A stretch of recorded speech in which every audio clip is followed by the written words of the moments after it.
나는 김영삼 대통령이 만약에 대통령이 되면 한국 경제가 무너질 가능성이 있다 내가 그랬어요. 근거가 뭐였습니까? 경제를 몰라도 사람만 잡으면 된다고 생각하는 거예요. 그러면서 뭐라고 얘기하냐면은 박정희 대통령이 매년 8% 이상 성장률을 가졌기 때문에 김영삼 대통령이 관료를 데리고 충분히 할 수 있다고 생각한 거예요. 그런데 경제의 상황, 경제의 구조가 90년대에는 그와 같은 성장률을 갖다가 이루기 어려운 거예요. 역시 경제를 성장하려면 우리 재벌들을 자유롭게 해줘야 됩니다.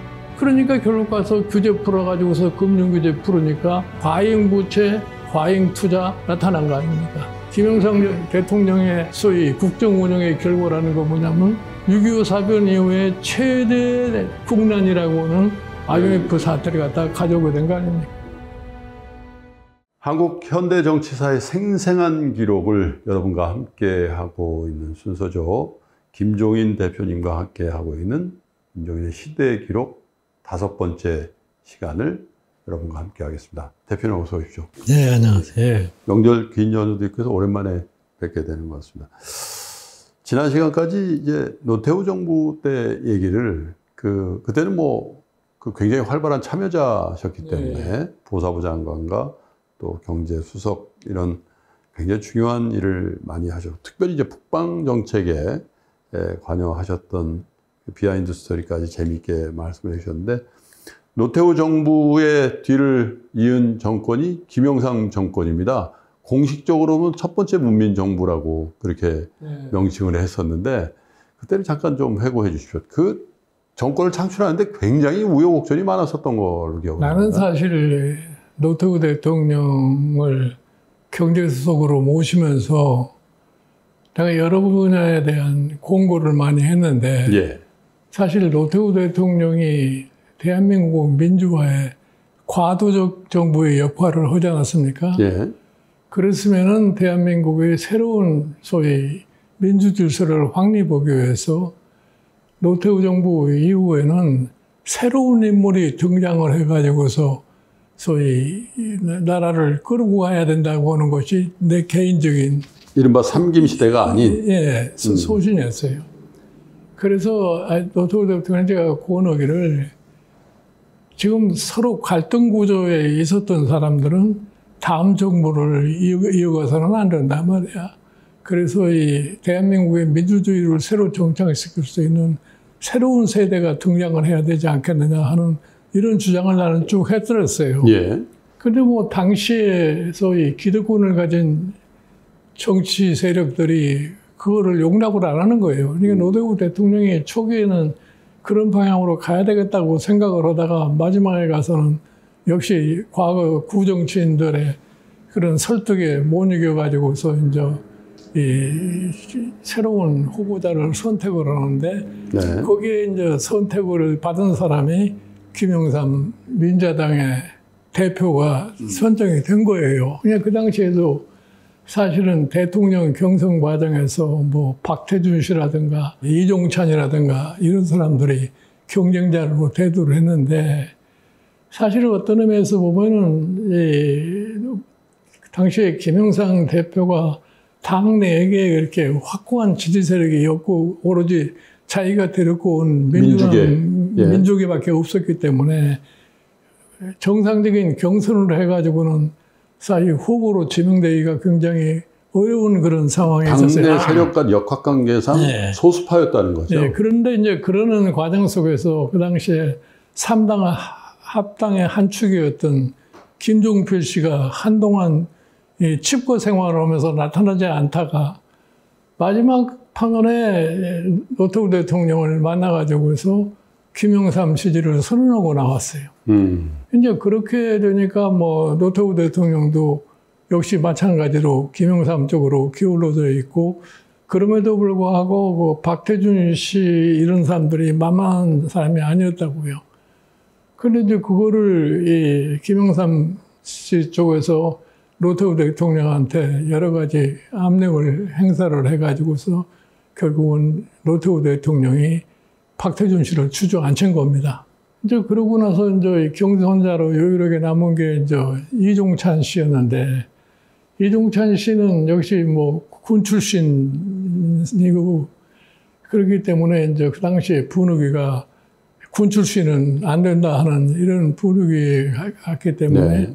뭐 마지막까지 상당히 혼란스러운 상황을 겪다가 결국 가서는 김영삼 이 대표가 대통령 후보로 지명을 받거든 거죠.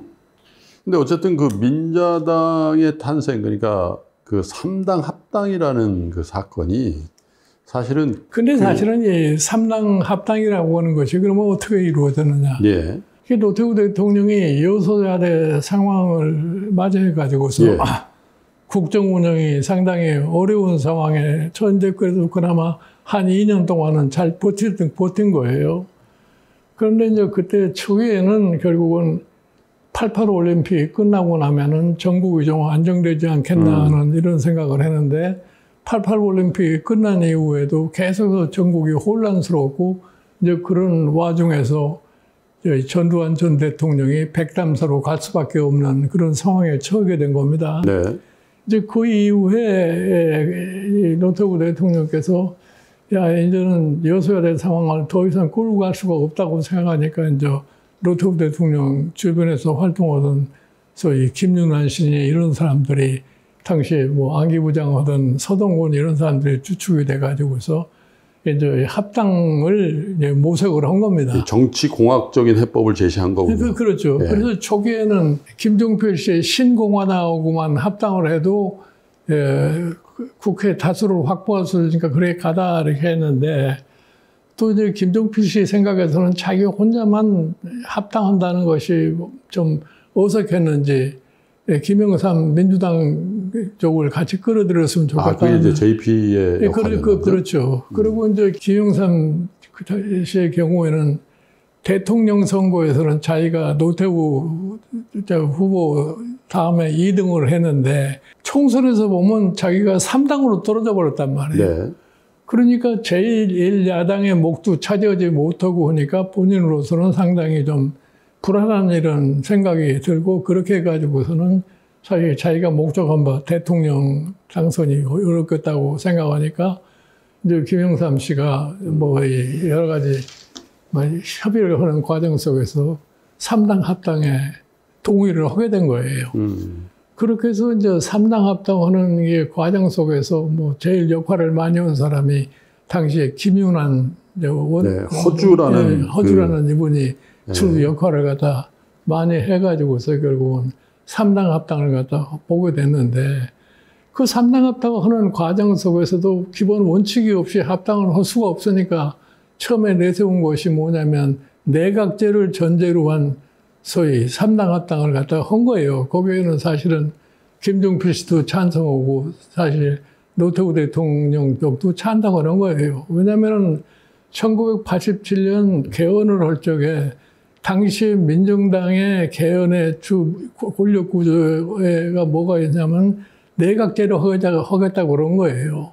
그래 내각제를 하도록 준비를 하다가 결국 가서 이 김영삼, 김대중 두 분이 내각제는 절대로 못하고 직선제로 가자 해가지고서 직선을 했기 때문에 그 내각제라고 하는 원래 취지를 갖고 있었기 때문에 노 대통령, 김종필 씨 두 분이 내각제에 대한 찬성을 하고 그러니까 김영삼 씨가 그걸 그대로 받아들인 거예요.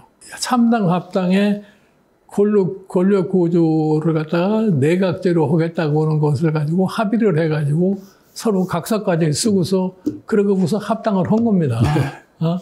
이제 거기서부터 여러 가지 이제 분란이 생겨난 거예요. 그러니까 일단 90년에 3당 합당을 했는데 그해 가을에 벌써 문제가 막 복잡해진 거예요. 무슨 뭐 내각제 개헌을 갖다가 합의를 했느니 안 했느니 그래가지고 뭐 그 내각제 합의에 대한 문서가 또 공표가 돼가지고서 하여튼 YS 그 당시에 김영삼 씨가 거기에 대한 불만을 품고 서울에서 마산으로 내려가 버리고 그래서 그렇죠. 예, 당이 그때 소위 분열을 하느냐 하는 이런 상황에 놓여 있는데 선거가 얼마 안 남긴 그렇죠. 그러니까 이제 YS의 기본 목적은 자기가 대통령이 꼭 다음엔 돼야 되겠다고 생각을 하는 건데 네. 무슨 내각제니 이런 거에 대해서는 자기는 원래 취지에 있지도 않았던 거예요.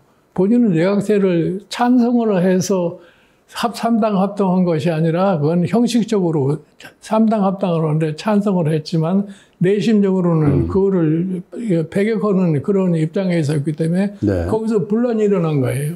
지금 주말 컨텐츠를 보고 계신 분이라면 저 정프로처럼 이미 배움과 성장의 DNA를 가진 분이시죠? 정의란 무엇인가, 마이클 샌델부터 신화적 베스트셀러 작가 베르나르 베르베르까지 국내외 최고의 지성 17명이 함께하는 위즈덤 칼리지 2016. 지금 영상 아래 링크를 클릭해서 당신의 삶에 새로운 변화를 만들어 보십시오. 그렇게 해서 이제 당이 굉장히 분열 상태에 빠지게 되니까 그거를 수습하기 위해서 또 이제 노태우 대통령께서 스스로 양보를 하게 된 거죠. 그러니까 뭐, 이 3당 합당 때 약속한 내각제 각서라는 것이 유명무실하게 돼버린 겁니다. 그렇게 해서 이제 김영삼 씨가 마산에 내려갔다 다시 서울에 올라와 가지고서 그 당 내분 사태가 이제 수습이 된 거예요. 이제 그러고서 이제 92년을 맞이하게 된 91년 말에 과연 대통령 후보를 어떻게 할 거냐 하는 이런 문제가 굉장히 복잡하게 나서왔는데 김영삼 대표의 경우에는 어떤 일이 있어도 자기가 하여튼 이 후보가 확정이 돼야 된다는 그런 생각을 했기 때문에 은연중에 노태우 대통령에 대한 압력을 굉장히 많이 행사한 거죠. 그래가지고 92년 소위 이제 총선을 맞이하게 된 거 아닙니까? 그런데 92년 총선에서 그 당시에 이제 3당 합당을 했을 적에 의석이 3분의 2가 넘었었어요. 그러니까 이 92년 소위 말하는 14대 총선을 갖다가 앞두고서 일반적으로 어떤 생각을 했냐면은 3분의 2는 못해도 최소한도 180석 이상은 당선을 시킬 수 있다고는 네. 이런 확신을 가진 겁니다. 그 당시에 이제 소위 말하는 정보기관의 사람들이 전부 다 노태우 대통령한테 와서 이번 총선에는 아주 3분의 1은 안 돼도 최소한도 180석 이상은 된다 이렇게 얘기를 한 겁니다. 그때 유일하게 180석이 안 되고 과반수도 안 될 수 있다고 얘기한 사람이 나 하나밖에. 아, 그랬습니까? 네, 제가 노태우 대통령한테 그렇게 과장된 생각을 해가지고는 선거에 또 실패합니다. 88년 13대 국회 때 당시에 민정당이 무슨 뭐 과반수 이상 3분의 2까지 간다고 얘기했다. 결국은 여소야대가 돼가지고서 실망한 것과 마찬가지로 이번에도 그렇게 과장된 기대를 했다가는 절대 성공을 못한다고 내가 그랬어요. 정보기관 내무장관, 안기부장 보고를 다 받고 보내고 난 다음에 날 보고 당신은 뭐를 근거로 해서 180석이 안 된다고 그러냐 이런 얘기예요. 그때 보면 사실은 그때부터도 이미 국민들이 3당 합당이라는 것이 정상적이 아니라고는 인식을 하고 있는 거예요. 네. 그러니까 국민의 의식이 절대로 거기에 찬성을 하지 않을 테니까 좀 내가 보기에는 지금 선거를 앞두고서 전반적인 상황을 갖다 놓고 봤을 적에 그러면 어떻게 하면은 의석을 확보할 거냐. 제가 보기에는 과반수도 안 될 것 같으니까 그거를 대처하기 위해서 사전에 좀 제대로 준비를 해야 되지 않겠느냐 말이에요. 만약에 과반수가 안 됐을 때는 어떻게 할 것이냐는. 그때 이제 예를 들어서 정주영 씨 정당이 탄생한 거 아닙니까? 그래가지고 그 정주영 씨 정당도 간단한 정당이 아니에요. 그렇죠. 통일국민당이었죠. 그래서 이제 막상 선거를 시작을 하는데 그때 시작할 때만 하더라도 이 사람들이 180석은 문제 없다는 얘기를 해요. 근데 제가 거기에 서울의 분위기를 보니까 절대로 이 과반수가 안 될 것 같은 생각이 드는 거예요. 그러니까 이 정보기관에서 당선된다고 하는 사람들이 유세장을 가보면은 절대로 될 수 없는 거예요. 예를 들어서 강남 지역 같은데, 강남에 그 당시에 황병태라고 하는 사람이 여당에서 출마했고, 김동길 씨가 이제 정주영 씨 당에서 그렇죠. 출마를 했는데, 거기 유세장에 가보니까 도저히 황병태 당선은 불가능한 걸로 보였어요. 그런데 전부 그게 당선 가능한 인물로다가 정보기관에서 평가를 대은 거예요.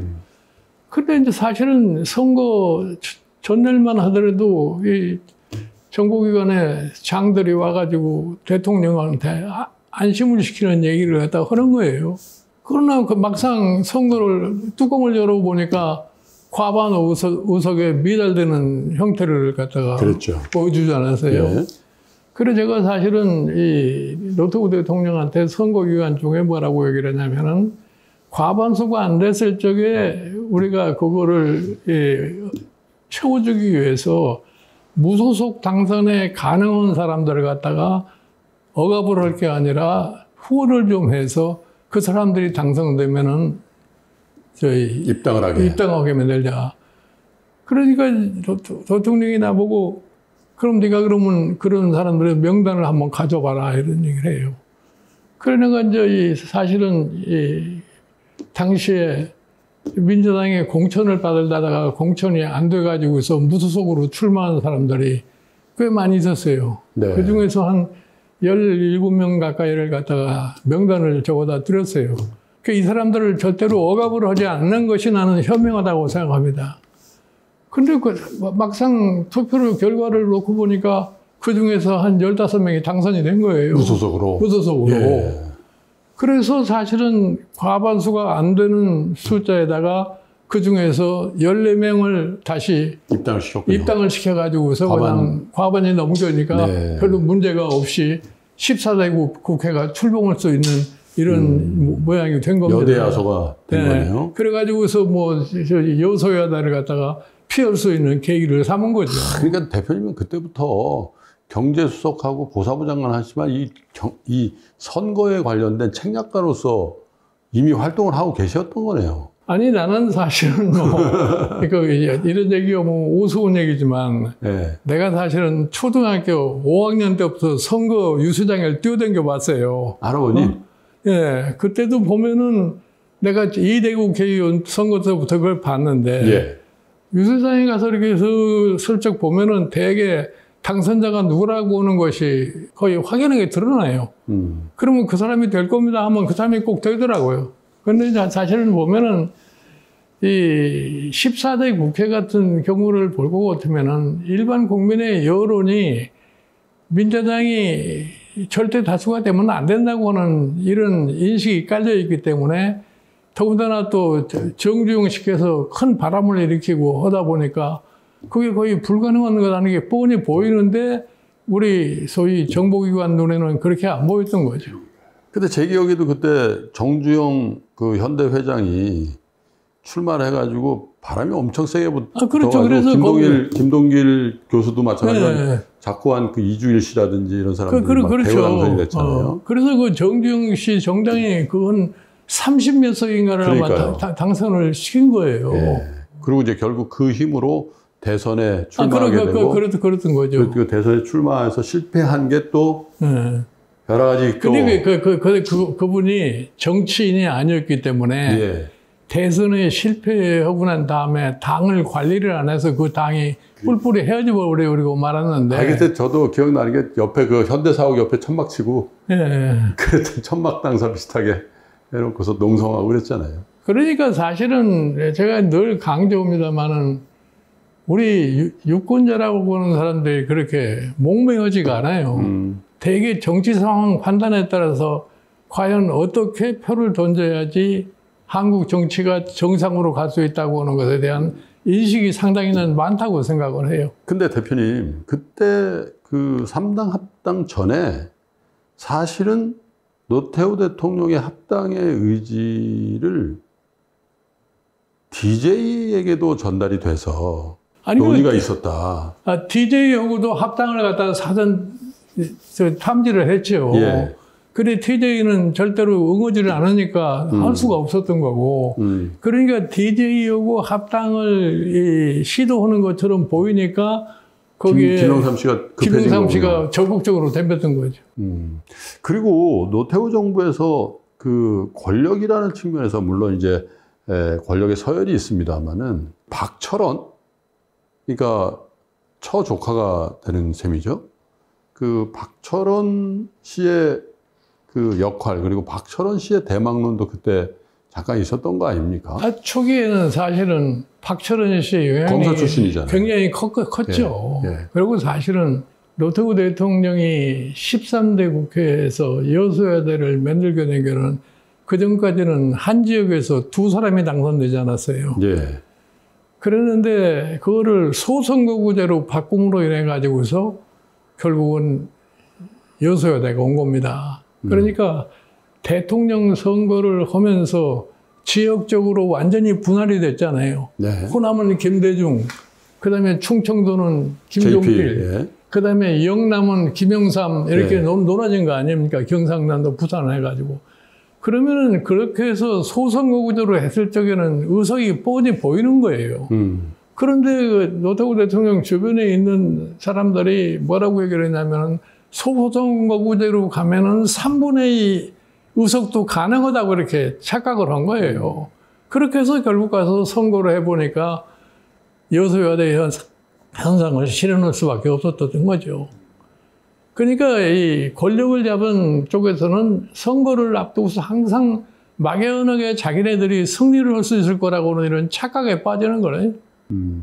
사실은 지금도 소선거구제가 계속 유지되고 있고 지금도 어떻게 보면 크게 봐서 양당 구조에서 더불어민주당이 총선에서는 불패할 수밖에 없는 그런 선거 구도라는 얘기를 하는 분들이 아니 그러니까 많더군요. 사실은 2016년도 제가 이 민주당의 비대위원장으로 갔을 적에 예. 그때 민주당이 쪼개지지 않았어요. 예. 안철수라는 사람이 빠져나가가지고 호남을 그냥 완전히 석권을 하고 그래 그 비대위원장 내가 하면서 그러면은 도대체 표를 얻을 수 있는 곳이 어디 있느냐. 수도권에서 이기지 않으면은 표를 얻을 데가 없어요. 그렇죠. 특별히 경기가. 그렇게 해서 사실은 20대 선거에서 수도권에서 민주당이 1당이 된 겁니다. 예. 그것이 오늘날까지 계속해서 지금 이어져 오는 거예요. 그러니까 사실은 어떻게 보면은 그 당시에 사실 말하는 새누리당 사람들이 뭐라고 생각했냐면은 자기들이 집권 여당이기 때문에 그 사람들도 막연하게 자기네들이 180석은 달성한다고 생각을 했던 거예요. 그러니까 우리나라 집권 여당들이 묘하게 하여튼 자기네들이 집권당이기 때문에 이 사람들이 생각하는 거 뭐냐면 과거 자유당, 공화당 시절의 선거 패턴만 생각하는 거예요. 그때 여당이 그냥 압도적으로 이기는 그런 것만 생각을. 군권, 관권 선거가 횡행할 때니까요. 그렇죠. 근데 그게 지금 시대가 바뀌면서 안 되는 걸 갖다가 될 수 있는 걸로 착각을 한 거죠. 어쨌든 92년도 12월에 국민의 선택은 YS 김영삼 대통령. 그런 거죠. 예. 그때 이제 92년 대선에서 세 사람이 각축을 벌이지 않았습니까? 그렇죠. YS, DJ, 정주영 씨. 예. 그래가지고서 결국 가서 YS가 1등, 김대중이 2등, 정주영 씨 3등 이렇게 된 거죠. 그렇습니다. 그 득표율을 보니까 김영삼 후보가 42%, 예. 김대중 후보가 33.8%, 예. 정주영 후보가 16.3%. 그런 거죠. 예. 그래가지고 굉장히 충격적. 본인은 아파트 한 채씩 준다 뭐 이런 공약으로 해가지고 현대 직원 플러스 가족들만 찍어도 당선된다 이런 얘기도 막 하고 그랬었는데 제가 보기에는 아마 노태우 대통령이 36.87%로 당선됐고 예. 그 다음에 표를 제일 조금 얻은 게 김영삼 대통령 42%. 뭐 다자구도였으니까요.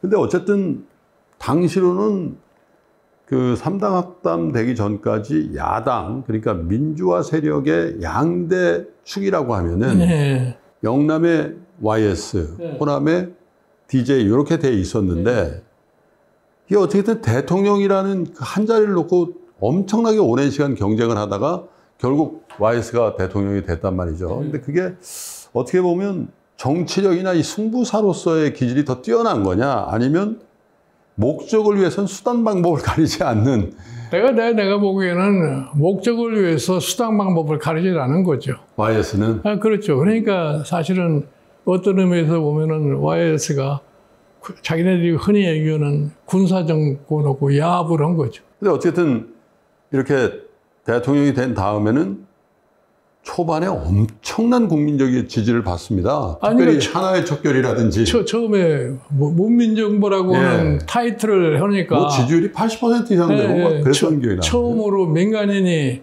지금 30년에 걸친 군인 통치에서 민간인으로 가니까 기대가 컸죠.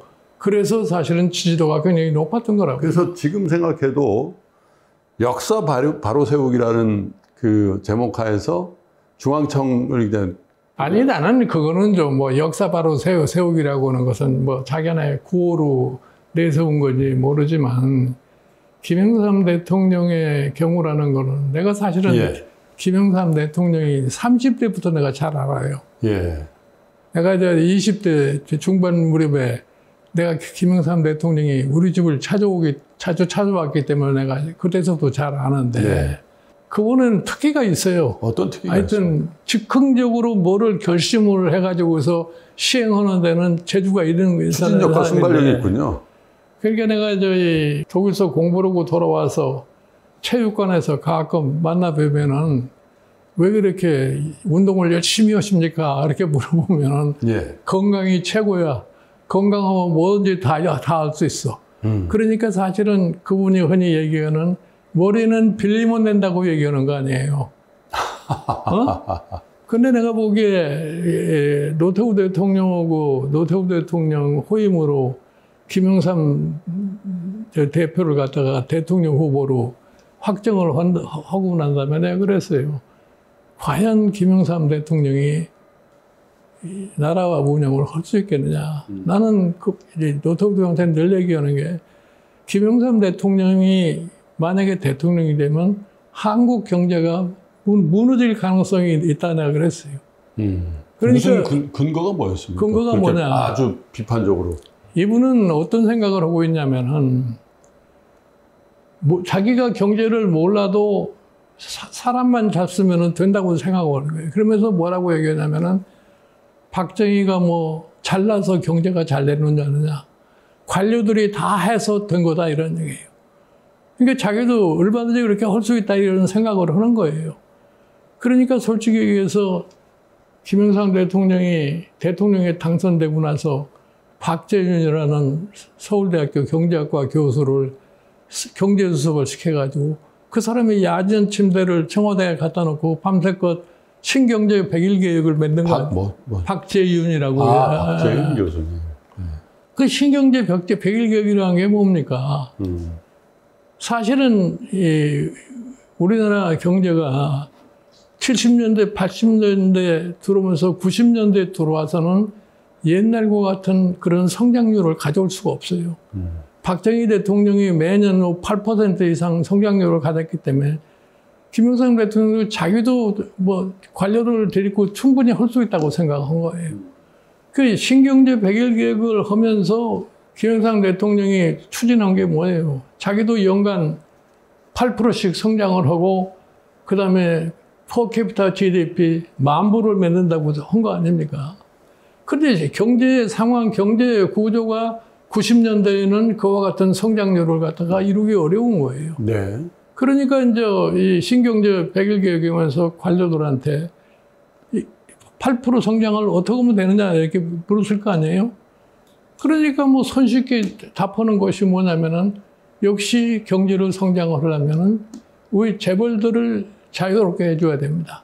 그러니까 규제 풀고 투자 마음대로 할 수 있게 이렇게 해줘야 됩니다. 그러니까 사실은 어떻게 보면은 투자가 이루어지는 동안에는 성장률로 반영될 수 있는 거 아니에요. 그렇죠.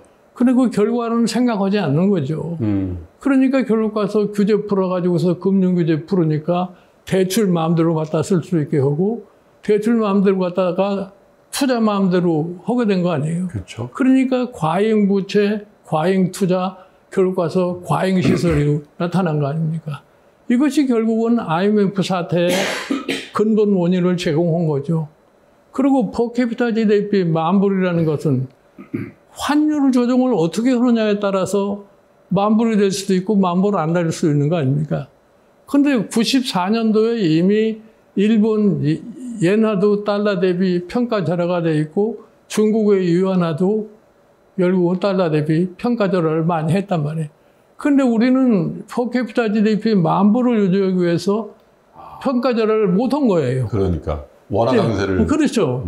그러니 그 결과가 1996년도에 우리나라 탄생 이래 처음으로 국제수지 적자 230억 불이 난 겁니다.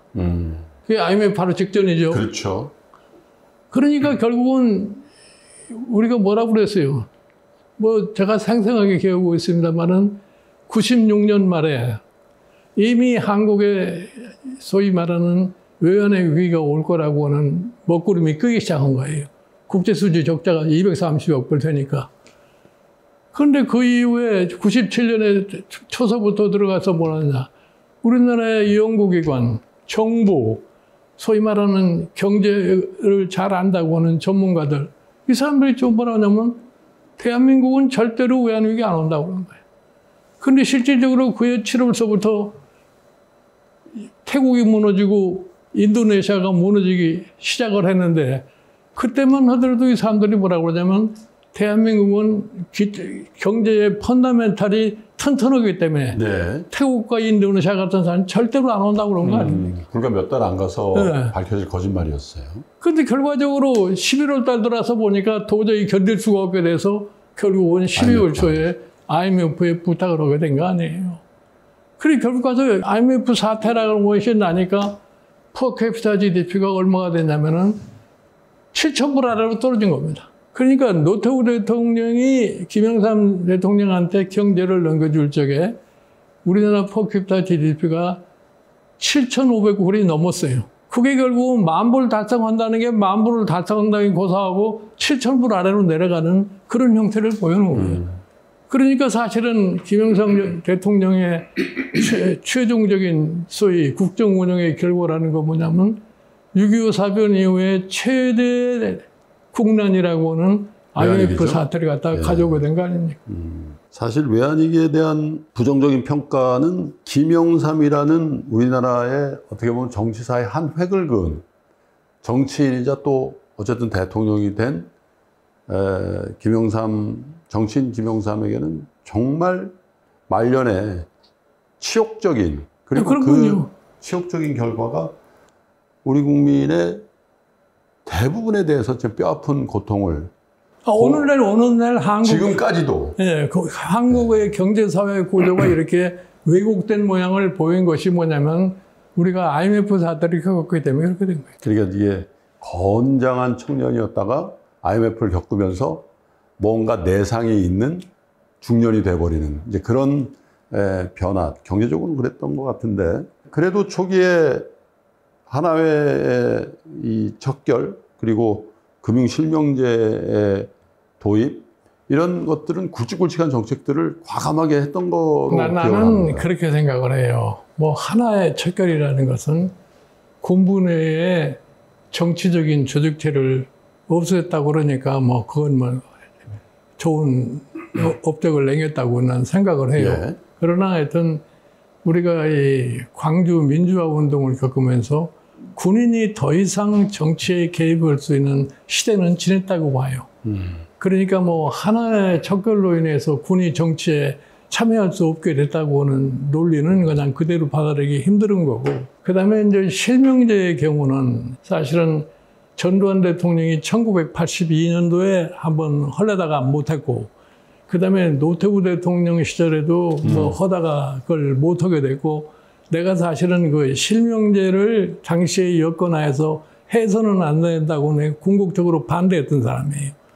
그리고 사실은 실명제가 기본 취지가 뭐냐. 이자 소득에 대한 종합과세를 하겠다고 하는 것이 실명제의 기본 목표라고 그러는 얘기예요. 그러면 이자 소득에 대한 종합과세를 할 수 있도록 국세청의 세무행정이 완벽하지 않으면 실명제가 별로 의미가 없습니다. 말만 실명제지 사실은 뭐 주민등록번호고 도장만 있으면은 은행에서 통장을 만들 수 있는 그런 상황에서 실명제라는 건 제대로 될 수가 없어요. 그러니까 실명제 실시 이후에도 우리나라의 비실명 때문에 문제된 게 대표적인 게 삼성의 소위 말하면 비자금 사건 아닙니까? 그 실명제 하고 나서도 10년 가까이가 거의 그런 게 반로가 안 되고 있었던 거 아니에요. 그게 사실 우리나라에 지금 실명제라고 하는 것은 국세청이 소득을 전부 파악할 수 있는 컴퓨터를 갖다가 갖추고 난 다음에야 실명제가 제대로 이루어질 수 있게 된 거예요. 이게 사실은 종합소득세가 제대로 활용이 되면은 자동적으로 실명제로 이루어질 수밖에 없던 거예요. 네. 그런데 마치 그거를 갖다가 무슨 긴급조치로다가 평온한 시기에 금융에 대해서 긴급조치를 했다는 것 자체가 나는 대단한 거라고 생각을 하는 사람들이 있는 것 같은데, 지금 사실은 김영삼 대통령의 업적을 찾다 뭐 별로 찾을 게 없으니까 무슨 하나의 척결 금융실명제 도입이나 이렇게 얘기해서 역사 바로 세우기 뭐 이런 것들이죠. 뭐 역사 바로 세우기라는 건, 역사라는 게 어느 한 사람이 바로 세울 수 있는 게 아니에요.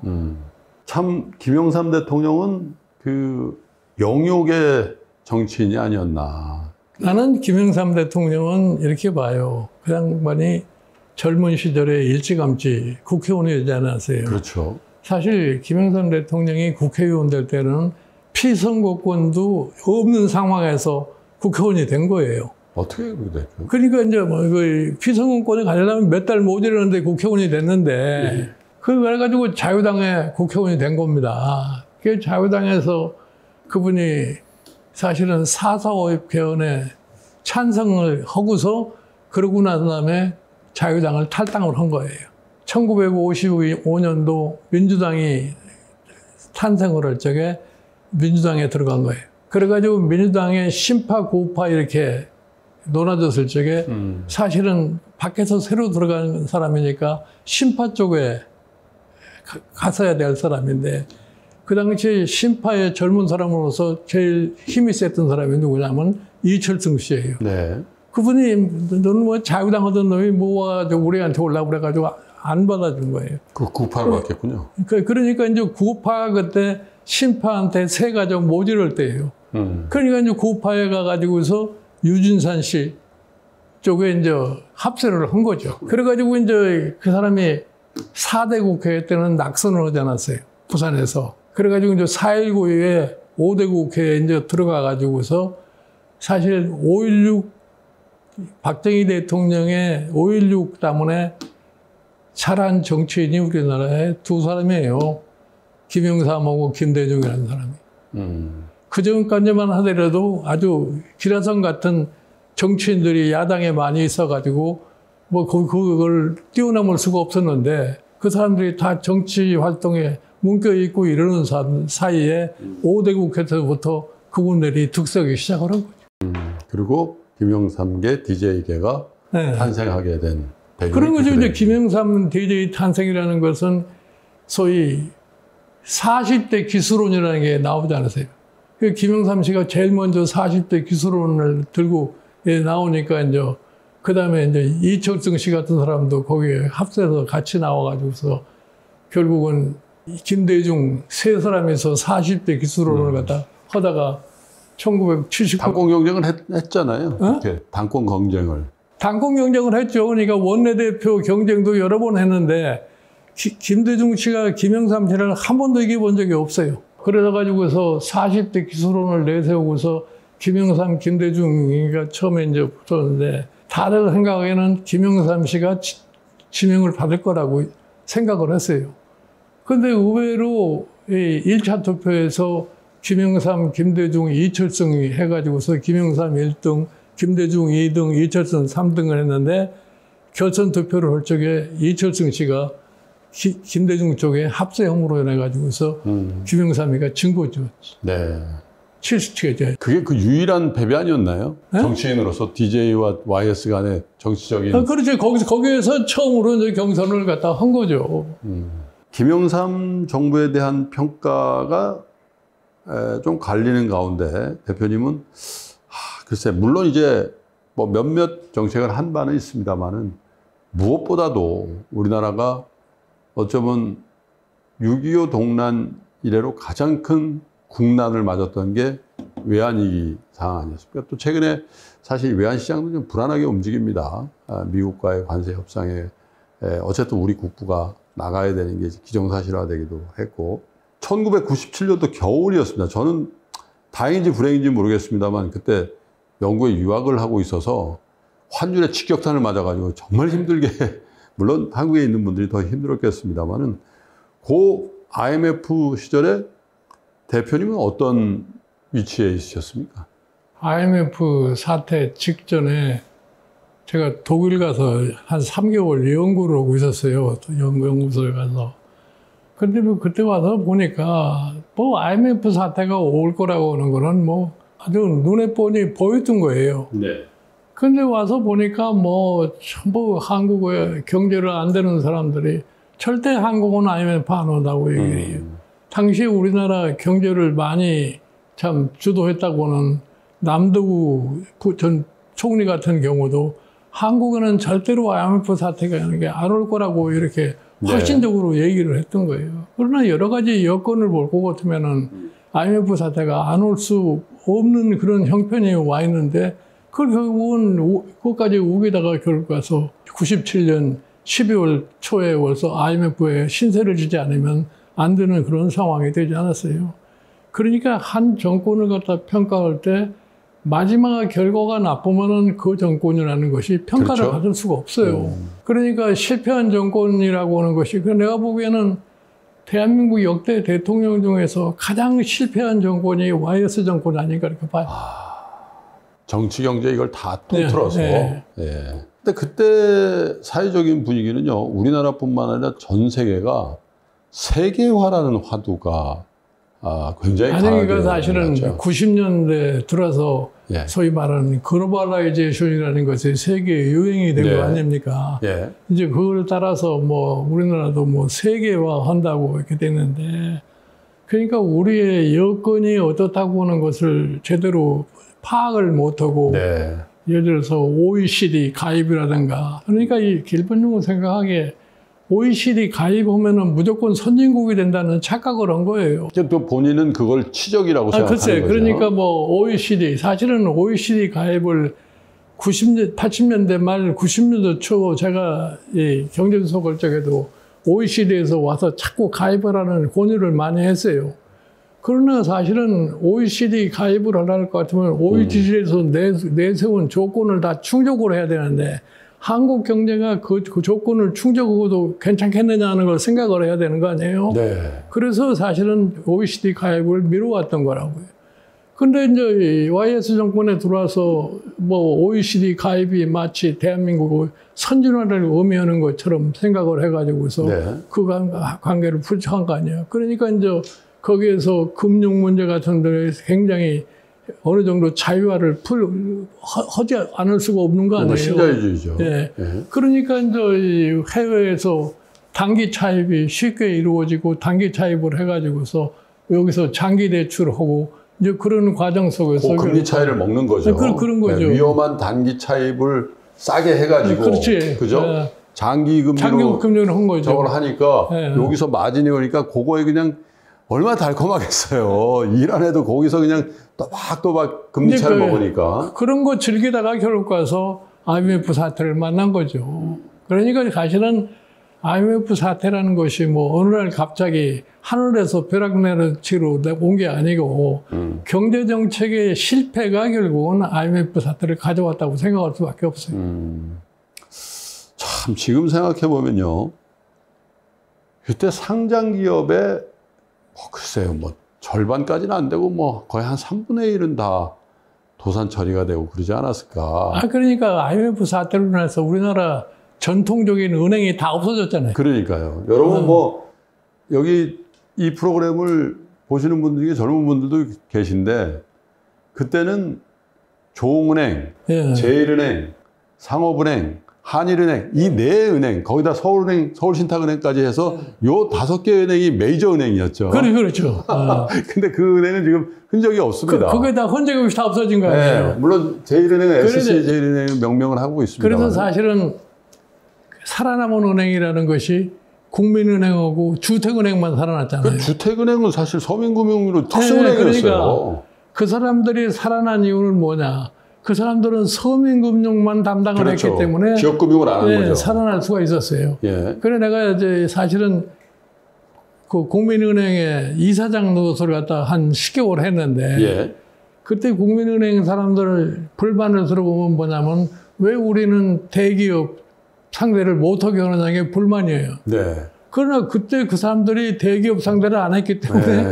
IMF 사태 후에 유일하게 살아남을 수 있었던 거라고. 예.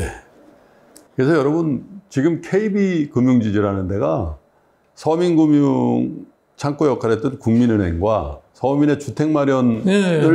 지원하라고 만든 주택은행이 그래. IMF 이후에 합병을 한 겁니다. 아, 그래서 이제 맞아요. KB 네. 된 거고, 그래서 우리나라 리딩뱅크가 된 거고, 지금 우리은행이라는 데가 아까 말씀드린 한일은행, 상업은행하고 합병하고 거기다 평화은행을 네. 합병시켜 한빛은행이 됐다가 이제 우리은행이 된 거고, 조은행은 신한은행풍으로 들어간 거고요. 서울은행은 하나은행풍으로 들어가서 그런 거죠. 예, 그래서 지금 현재 새로운 4대 금융지주가 탄생하게 된 배경인데, 저로서는 이제 저도 금융회사에 있었기 때문에 네. 상상할 수 없는 일이었거든요. 하나은행한테 서울은행이 가고. 그러니까 사실은 우리나라 그런 금융기관이 이제 그렇게 IMF 사태로 더 몰락하게 된 가장 큰 원인은 뭐냐면은 예. 정부가 재정에서 해야 할 일을 재정이 하도 취약하니까 못하니까 모든 걸 다 금융에 맡기지 않았어요. 네. 그러니까 그 금융이 불씨를 가져올 수밖에 없게 된 거죠.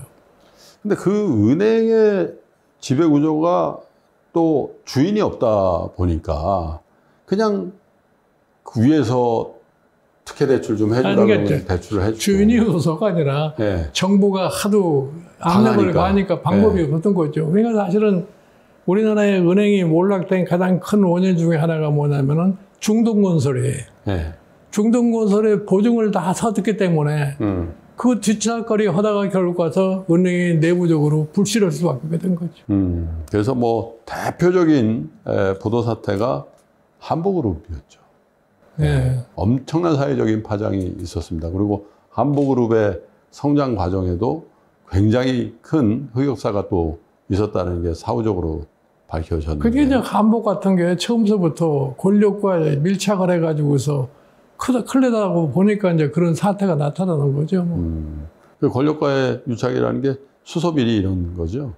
아니 그러니까 뭐 소위 그 한보 주인이라는 사람이 정태수 회장. 정태수라는 사람이 결국 가서 권력과 의존을 해가지고서 회사를 키우려고 보다 보니까 이 은행 금융기관에 압력을 가하고 금융기관에서 결국 가서 한보에 대한 지원을 하고 그게 다시 상환이 안 되고 하니까 금융기관에 손실로 나타날 수밖에 없었던 거죠. 그러면서 정권 중반을 넘기면 실세라고 하는 사람이 나타납니다. 소통령이라고 불렸던 YS의 아들이죠. 김현철. 그새 그 사람이 YS 대통령 선거운동 때서부터 아마 가장 중요한 역할을 했다고 생각을 하고 그 사람이 사실은 초기에 YS 정권의 인사에도 적지 않은 개입을 했던 사람이라고 생각을 해요. 네, 그리고 뭐 YS 자신이 자기 아들에 대한 신뢰를 너무나 많이 주었기 때문에 딴 사람들이 그 사람에 대한 소위 영향력을 미리서 알고 그 앞에 가서 자꾸 유리한 입장을 좀 가질 수 있도록 애들을 많이 썼던 거죠. 이제 그런 과정에서 자연적으로 비합리적인 행위가 나타날 수밖에 없게 됐던 거죠. 근데 우리나라가 이렇게 작은 나라가 아니지 않습니까? 이런 대한민국의 대통령, 권력의 1인자가 됐으면 더 이상의 권력은 없는 거잖아요. 그렇죠. 우리는 연임할 수 있는 제도도 없고 대통령 위에 상황도 없는 데니까 그러면 이제 나는 5년 동안을 명예롭게 정말 잘 국정을 운영해서 존경받아야 되겠다라는 생각을 제 생각엔 누구나 다 할 것 같은데 그런데 측근 특히 가족 관리를 제대로 한 대통령을 손으로 꼽을 정도로요. 그러니까 내가 대통령 될 사람들한테 얘기하는 게 뭐냐면 예. 대통령 되는 순간에 예. 가족과 친구를 잃어버리라는 얘기예요. 네. 그런 가족과 친구에 매일 것 같으면 아무것도 할 수가 없어요. 제가 사실 노태우 대통령이 저보고 경제수석으로 돌아오라고 할 적에 왜 내가 거의 서면으로다가 약속을 받았냐면 그분도 역시 친구, 가족에 대해서 냉정하지 못해요.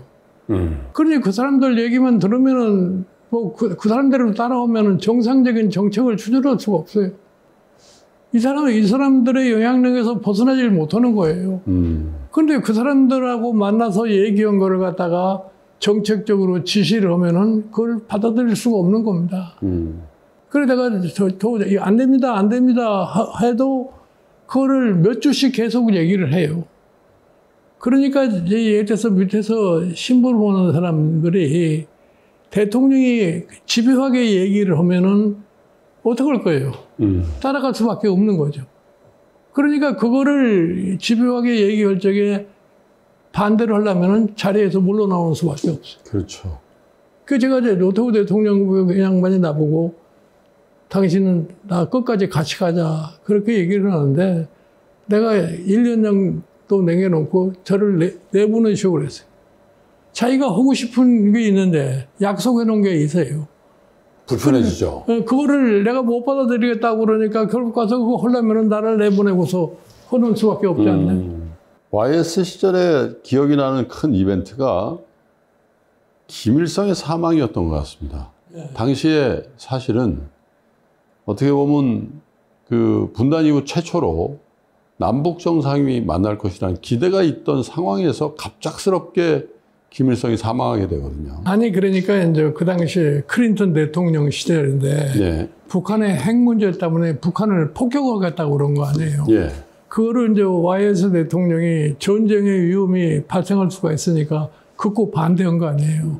그리고 중간에 그거를 중재한 게 카터 대통령이 김일성을 만나가지고 그렇죠. 중재를 하면서 퇴임 대통령으로서 예, YS하고 김일성이하고 회담을 중재를 하던 거 아니에요.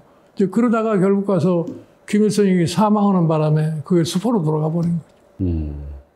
그게 김일성의 사망이 없었다면 뭐 역사의 가정은 없겠습니다만은 대표님 보시기에 어떤 상황이 전개됐습니까? 내가 보기에는 김일성이 살아있다고 그래서 YS 대통령하고 회담을 했다고 별다른 큰 성과는 나는 없으리라고 봐요. 그때 많이 걱정했던 사람들이 뭐냐면은 김일성과 YS하고 회담하는데 YS가 잘못하면 김일성한테 넘어갈 수도 있다는 이런 우려도 많이 했던 거예요. 다소 즉흥적인 면이 있죠. 그런 거죠. 그러니까 지금 뭐 그게 없었으니까 뭐 가정을 해서 뭐라고 얘기를 할 수 있었겠죠. 말하면 예를 들어서 뭐 김대중 대통령이 김정일 북한 위원장을 만나가지고서 뭐 했다고 그러지만 지금 결과적으로 뭐 아무것도 성과로 나타난 게 없잖아요. 지금도 또 똑같은 상황 아닌가 그런 생각이 듭니다. 트럼프가 김정은한테 저렇게 맹목적인 구애를 보내고 있는 상황에서도 또 나는 우리 트럼프 대통령의 생각은 김정은이를 자기가 설득을 해가지고서 김정은이를 어느 정도 미국 편으로 끌어들일 수 있지 않나 하는 이런 생각을 갖다가 하는 것 같은데 아니라고 보시는 거죠? 최근에 이제 김정은이가 뭐 푸틴과의 관계라든가 중국과의 관계 등 시대가 변화했기 때문에 예. 뭐 그와 같은 트럼프의 노력이 내가 과연 성공할 수 있을 거라고 나는 생각하지 않아요. 근데 북한의 외교술도 참 만만치 않은 것 같습니다. 네. 예, 저렇게 세계 원탑이라고 하는 미국 대통령이 목전까지 와서 한번 보자고 하는데도 아니 나는 쏘고요. 그래서 트럼프 대통령이 하도 김정은이를 만나고 싶다 해서 사전에 김정은과의 어떠한 이 교류를 갖다 하면서 그런 얘기를 하지 않았나 하는데 아마 그건 아니었던 그게 잘 안 된 것 같아요. 하기야 1기 트럼프 기간 동안에 3번의 회담을 했는데 김정은의 입장에서도 아무 건진 게 없다 보니까 그렇죠. 예. 아마 내부적으로 정치적인 부담이 있을 거예요. 그러니까 사실은 트럼프 대통령은 문재인 정부 시절에 김정은이를 만나고 한 게 문재인 정부 시절에 초기에 국정원장하고 안보실장이 김정은이를 만나고 오지 않았어요. 그 다음에 트럼프 대통령을 만나러 가서 백악관에 가서 김정은이가 확실히 비핵화의 의지가 있다는 거를 전달한 거예요. 그래서 트럼프 대통령도 그거를 막 100% 믿지는 않았겠지만 뭐 그러려니 하고서 한번 지금 싱가포르 회담을 처음에 추진을 했던 것 같은데 지금은 결과적으로 볼 것 같으면은 그 당시에 사실은 문재인 정부가 북한 상황에 대한 제대로 인식을 못했던 것 아닌가 봐요. 그런데 이제 트럼프 입장에서는 만나는 것 자체가 본인의 어떤 국제적인 분쟁의 해결, 특히 핵 문제를 해결하는 해결사의 역할을 하는 걸로 내부의 어떤 떨어지는 지지율도 좀 올릴 수 있다, 이런. 그런 거죠. 그러니까 사실 트럼프 생각은 세상에 아무도 김정은을 만나지 못하는데 자기가 세계에 가장 힘이 센 대통령으로서 김정은이를 만나자 그러면 김정은이가 왜 따라올 거라고 이렇게 생각을 한 거죠. 어쨌든 김영삼 정부의 최악의 실책은 경제였던 것 같고요. 근데 김영삼 대통령을 제가 솔직하게 평가를 하면은 소시적에는 하여튼 이 한국 민주화 운동을 하기 위해서, 민주화를 위해서 노력을 많이 한 건 사실이에요. 특히 박정희 시절에. 예. 그러고서 참 60년대, 70년대, 80년대 이때는 참 민주화 운동을 해서 노력을 많이 했는데 마지막에 제가 한 가지 높이 평가하는 건 뭐냐면은 자기가 그만두면서 김대중이 대통령 될 수 있는 여건을 만들어준 거예요. 그걸로 인해서 대한민국이 사실은 국제적으로 민주화를 했다고 하는 그런 인정을 받게 된 거예요. 그것만큼은 김영삼 대통령의 그 역학관계는 왜 그랬습니까? 김영삼과 그러니까 최대의 라이벌이 김대중 대통령인데 97년 대선을 볼 것 같으면 처음에는 이회창 씨를 갖다가 사실 한나라당 후보로 선출을 했는데 이회창 씨하고 김영삼 대통령 관계가 굉장히 거꾸로지지 않았어요. 예, 전직 감사원장이었죠. 그러다 보니까 이회창이 대통령 되는 것보다는 김대중이 대통령 되는 게 낫다겠나마. 근데 그 두 사람은 사이는 하도 오랫동안 지냈기 때문에 그렇죠. 서로 간의 상호 장단점을 잘 알기 때문에 그 사람이 오히려 더 낫겠다고 생각을 한 거죠. 그래서 사실은 대한민국이 민주화를 했다고 하는 것을 세계 만방에 알릴 수 있는 그런 계기를 만들어준 거는 김영삼 대통령의 덕이라고 볼 수 있는 거죠. 거기다 또 사실 그 선거에서 변수는 이인재라는 정치인이었던 것 같아요. 그렇죠. 이인재가 끝까지 결선까지 뛰면서 그죠? 이쪽 범 여권의 표를 상당 부분 아이고 500만 표 가까이 가져갔는데. 그러니까요. 그 선거 구도에서 참 이인재.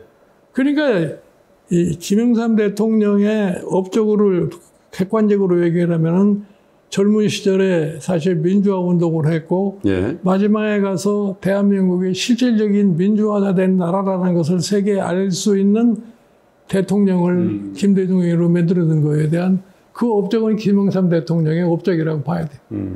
뜻이 어디에 있었든 간에 결과론적으로 그렇게 다. 그렇게 된 거죠.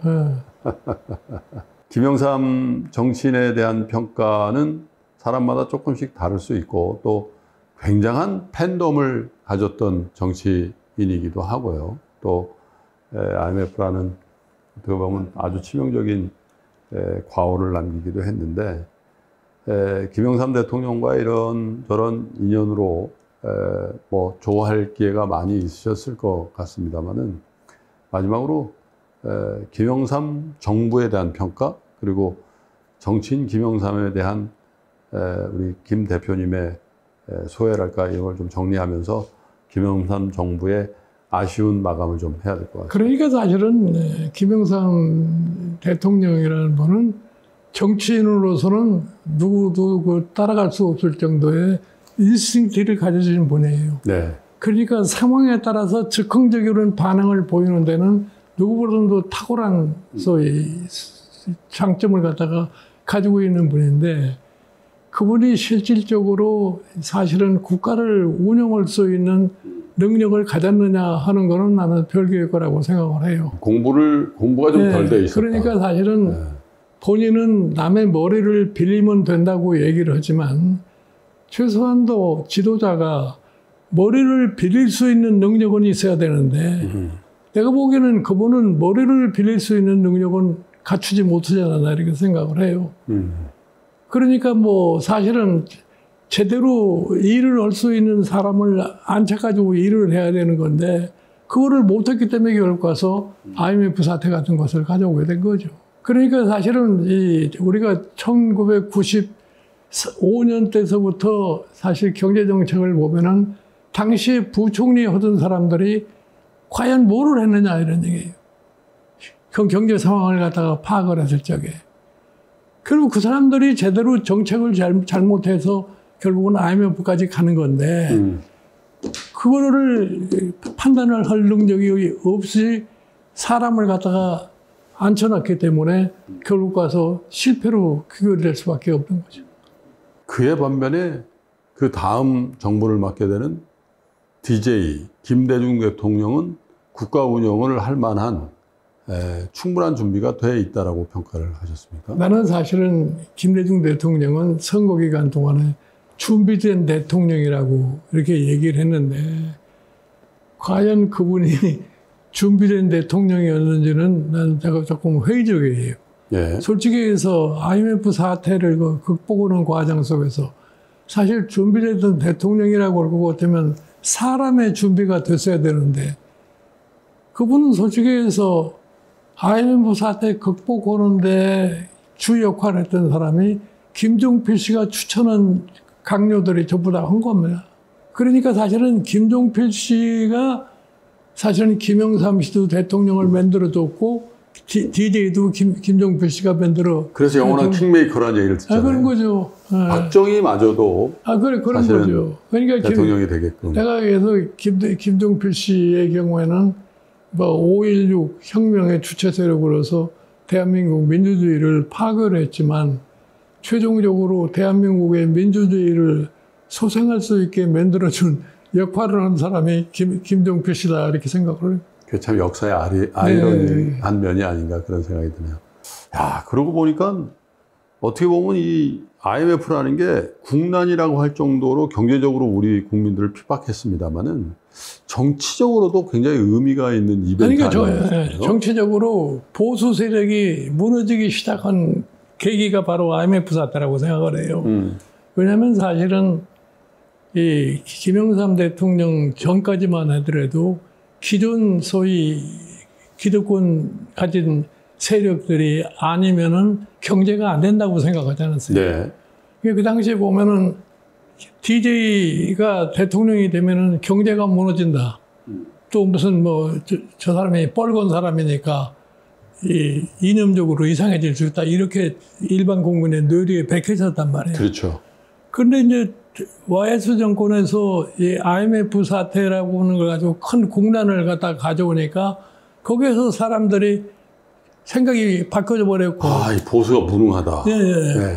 그리고 거기서 더군다나 일반 국민이 그렇게 크게 신뢰하지 않았던 김대중 씨가 대통령이 돼가지고 IMF를 극복을 하고 그 다음에 결과적으로 노무현까지 대통령이 간 거 아닙니까? 거기에서 사실은 우리나라의 인력의 배치 구조가 정치에서 확 달라져 버린 겁니다. 네. 종전에는 야당으로 제대로 머리 박힌 사람이 안 가려고 그랬던 거예요. 그러나 IMF 사태를 겪고 그렇죠. 관료들도 대부분 다 보수당, 당연한 거죠. 보수주의, 그렇죠. 그 정당으로 영입이 되고 했었었죠. 지금은 사실 전직 관료들, 전직 검사 이런 사람들도 다 민주당에 가는 거 아닙니까? 그렇죠. 네, 물론 이제 지역색이 조금 고려되긴 그렇죠. 합니다만은. 그러니까 사실은 어떻게 보면은 불란서에서 사회당이라는 것이 불란서의 행정학교 출신이 거의 없었어요. 그런데 미테랑이 대통령이 된 이후서부터 그 행정학교 출신들이 미테랑 쪽으로 가기 시작해서 사회당으로. 예. 그게 사실은 지금 우리 보수가 전통적으로 내려오지 못하고서 중간에 파괴되기 시작한 게 바로 이 IMF 사태라고 하는 것을 생각을 해요. 그러니까 사실은 이 정권이라고 하는 것이 근대 사회에서 가장 중요한 게 뭐냐면 이 국민의 삶의 질을 파괴할 것 같으면 그 정권은 성공할 수가 없어요. 그러니까 보수고 진보고 간에 그 문제를 제대로 해결하지 못하면 절대로 정권으로서 성공을 못합니다.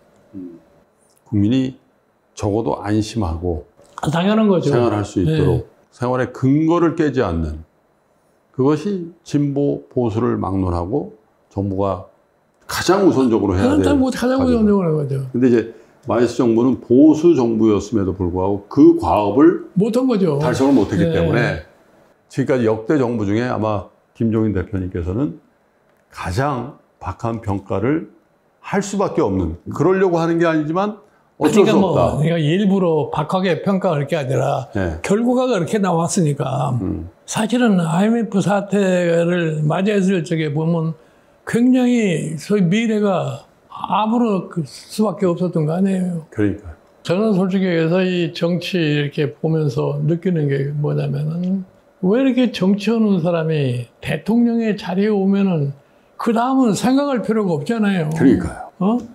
근데 뭐 왜 이렇게 뭐 자기 뭐 친척이나 뭐 친구다 뭐 이렇게 여기에 집착을 해가지고서 정권을 갖다가 결국 가서 제대로 운영을 못 해가지고서 밤낮 실패할 수밖에 없지 않나. 네. 자, 시대기록 김종인 대표와 함께 한국 정치, 현대 정치의 50년 역사를 쭉 여러분과 함께 해보고 있는데요. 아마 다음 순서는 지금 방금 언급하신 김종필이라는 정치인과 함께 DJ 정부의